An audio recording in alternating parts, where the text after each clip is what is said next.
How's it going, guys? Welcome back to a brand new video on the Vauxhall. So today I'm just going to go over a couple of things that I've found that are wrong with the car. I'll talk to you about how I'm going to fix them, what we're going to do, or where it's going to go. So stick around. One of the main things I know I'm going to get asked is about the valve stem seals. Now, they are on the way out, very, very minimal and very early stages, I'd say. So yes, that is going to be one of the things that we get sorted. I'm going to take the car to Wayside Performance to get those done, and we'll probably get the cam belt and water pump done at the same time. Just makes sense while everything's while the mechanic's in there. And I'll start the car up, and you can see obviously what's going on because there is a blue smoke that comes out obviously on start up. But I will say this: it is only on start up. Once the car's up to temp and warm, doesn't really happen again. Even if I leave the car sat for a little bit, that's what makes me think it's only very early stages. But because of that, it is something that I want to get sorted. Whilst the car's on and warming up, we'll also let you listen to the gearbox because the thrust bearing's gone. Another thing that we'll get sorted, I'm not too sure where we're going to take it for that one, but it will be something that obviously it needs sorting, so that'll be one thing. When you push the clutch in, you can hear the noise disappear. You let the clutch out, you can hear this.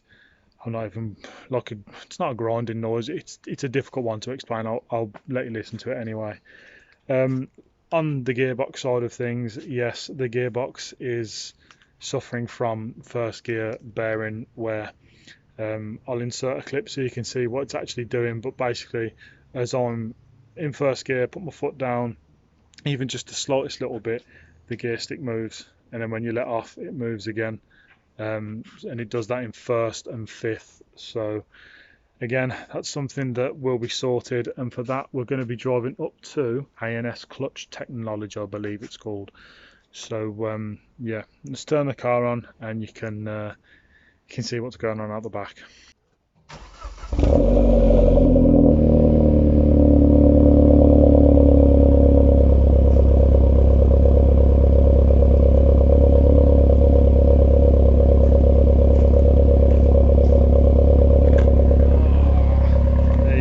You can see that absolutely stinks.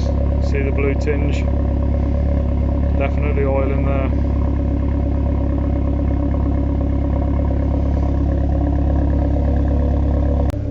So obviously with that it stinks and it looks awful, doesn't it? Do you know what I mean? So it is on very early stages. So what I'm going to do now, I'm going to try and stick you in the passenger footwell so that you can try and hear the thrust bearing. Obviously, like I said before, when I put my clutch in, it goes away. So let's see if we can pick it up on camera. Alright, so if I stick you down there and push the clutch in, you'll probably hear the noise stop.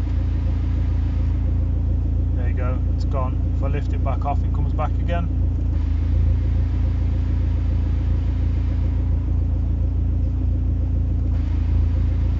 Horrendous noise that is. So the next couple of things are inside the car, and this is one of them. I'm pretty sure the door card isn't supposed to bend up like that. I'm gonna have to take the whole door card off to try and figure out what's going on with that. And I think it's the same on this side.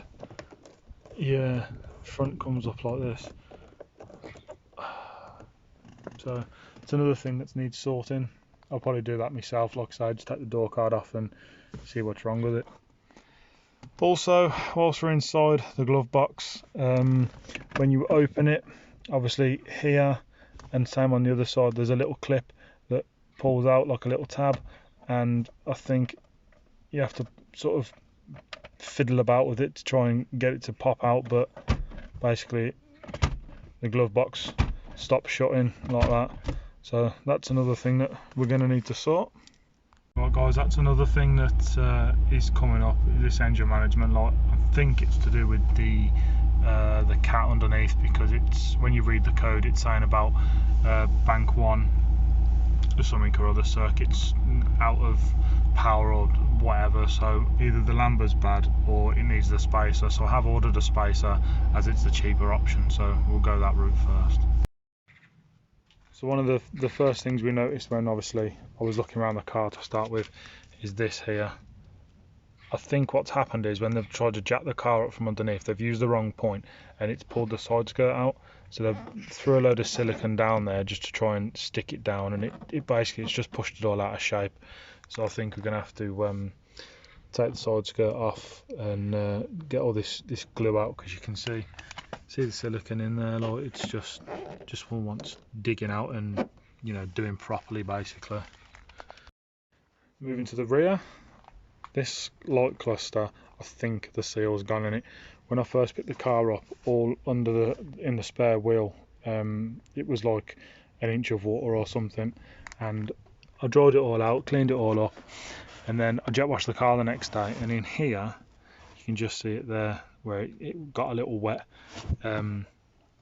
I think that came in after I jet washed it, and that light cluster fogged up, whereas that one was fine. So I'm pretty sure the problem's coming from that seal. But I have also been told that there's a couple of vents back here, so I'm gonna have to take the bumper off, have a look at that, clean any of the ducting out, because I think it's an air vent in there. So we'll clear all that out. I'm going to take the light off, clean all around there, check the seal out, and hopefully it's just the seal that's to blame for that, but we won't know until we take it off. These lovely war wounds, we've got one there, there's one in the middle just there, and then this side the bumper will actually talk to you. Look at that, it's not split all the way through, it is still attached here, but the crack sort of starts there, and as you can see it comes all the way around. So luckily this piece bolts off from the top part of the bumper, so we should be able to get that sorted and rectified. In the engine bay itself, again, we've got this, we spoke about it in the reveal video. I don't like the way you can see these welds, and again, colour changing anyway, so these are going to get changed. So one of the other things that was wrong that I had to change sort of straight away was this valve here. It's a one-way valve. Obviously, as you can see, it's part of the oil breather system, and because it was cracked here on this side, so that wasn't joined to this pipe, it was just letting oil go out all everywhere. That's why it's so disgusting. You can't really see it in the sunshine, but there was a hell of a lot of oil there, and I have cleaned a lot of it up. And the other thing was under here there's a seal, and it kind of flattened over time, and it was letting oil out. It was all under here, and it had all come around the side here and all across the front. So I changed the seal yesterday, and it seems to have stopped the leak. There's not been much oil come out, but the top of this like half moon piece here, that is still leaking a little bit of oil. So obviously when the when the car goes to wayside and they do the valve stem seals, they have to take the cover off, so they'll reseal all that up, because whoever had this car before must have been a silicone king, because it just caked all across there in silicone. It's all up here, it's all around the back, and who knows wherever else. So again, that'll be sorted as and when. The headlights are the next thing. I think it must have had some form of aftermarket headlights before, because that side is more of a whitey blue kind of colour, and that one is just standard yellow horrible bulb. And actually when you look into the cluster you see the blue bulb there, whereas when you come round to the driver's side it's just a normal halogen bulb. So we've got some LEDs coming for the front, for the side lights, and obviously we'll get the headlights changed as well at some point. Well guys, that is it for today. That's all the things that I can find that's wrong with the car so far. Bear in mind I've only had it a couple of weeks. But I hope you enjoyed today's video. Again, if you did, drop me a like, drop me a comment down below, let me know if you're new around here, and thank you for watching. I will see you very soon.